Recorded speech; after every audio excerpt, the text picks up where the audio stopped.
बिस्मिल्लाहिर्रहमानिर्रहीम। अस्सलाम वालेकुम।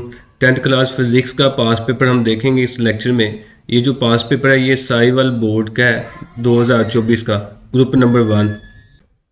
एमसीक्यू नंबर 1 है, the presence of magnetic field can be detected by. Magnetic field की जो मौजूदगी है वो किस से हम डिटेक्ट करते हैं? तो मैग्नेटिक कंपास इसमें यूज़ होता है, तो ऑप्शन डी इसका करेक्ट ऑप्शन होगा। एमसीक्यू नंबर 2 है, the formula of electric intensity is. Electric intensity का जो फार्मूला है वो इक्वल होता है एफ ओवर क्यू के, तो ऑप्शन सी इसका करेक्ट ऑप्शन होगा। एमसीक्यू नंबर 3 है, if two resistor of 6 kilo ohm and 4 kilo ohm are connected in series then equivalent resistance, तब जो इनकी इक्विवेलेंट रेजिस्टेंस है वो कितनी होगी?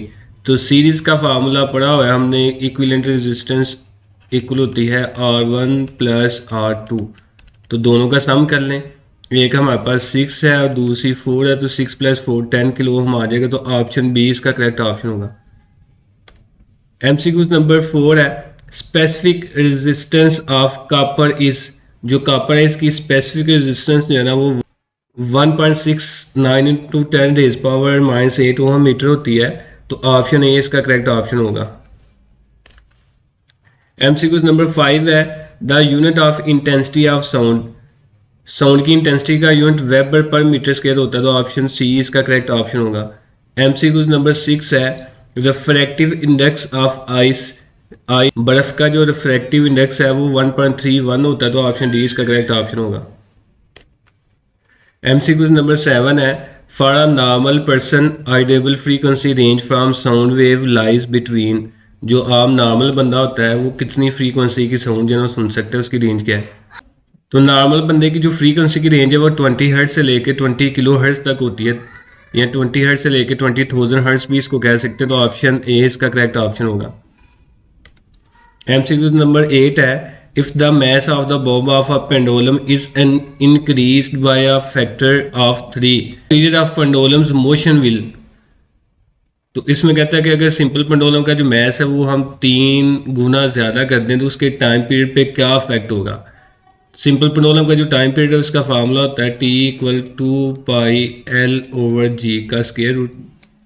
अब चूंकि इसमें मैस का तो जिक्र ही नहीं, तो टाइम पीरियड जो है ना वो लेंथ और ग्रेविटेशनल एक्सेलरेशन पे डिपेंड करता है, मैस पे डिपेंड ही नहीं करता। तो मैस इंक्रीज करें या फिर ना करें, टाइम पीरियड पे कोई इफेक्ट नहीं होगा, तो ऑप्शन बी इसका करेक्ट ऑप्शन होगा, remains the same. MCQ number 9 है, when a heavy nucleus is split into 2 lighter nuclei the process would. जब एक भारी न्यूक्लियस 2 छोटे न्यूक्लियस में तकसीम होता है तो न्यूक्लियर एनर्जी खारिज होगी इसमें से, तो ऑप्शन बी इसका करेक्ट ऑप्शन होगा। एमसीक्यू नंबर 10 है, half life of polonium is. Polonium की जो हाफ लाइफ है वो 138 डेज होती है, तो ऑप्शन सी इसका करेक्ट ऑप्शन होगा। एमसीक्यू नंबर 11 है, ये बड़ी दफ़ा पिछले पास पेपर में हम कर चुके हैं, बार बार ये रिपीट हो रहा है। If x = a.b x is 1 when। अगर जो एंड गेट है यानी कि x का जो आंसर है वो 1 आएगा तो इनपुट क्या होगी, यानी कि a और b की वैल्यू क्या होगी? तो मैं पहले ही बता चुका हूँ, a.b का मतलब यहाँ पे मल्टीप्लिकेशन है, तो इन दोनों का आंसर 1 तब ही आएगा, इसकी आउटपुट 1 तब ही आएगी जब ये दोनों 1 होंगी, तो ऑप्शन ए इसका करेक्ट ऑप्शन होगा, ए और बी दोनों 1 होने चाहिए। एमसीक्यू नंबर 12 है, how many parts does the CBIS consist of. CBIS कितने अज्जा पे मुश्तमिल होता है? तो ये CBIS जो है ना ये एब्रीविएशन है कंप्यूटर बेस्ड इंफॉर्मेशन सिस्टम की, और ये 5 अज्जा पे 5 पार्ट्स पे जो ना ये कंसिस्ट करता है। उसमें हार्डवेयर आ जाता है, सॉफ्टवेयर आ जाता है, डाटा, पीपल, प्रोसीजर, तो ऑप्शन डी इसका करेक्ट ऑप्शन होगा।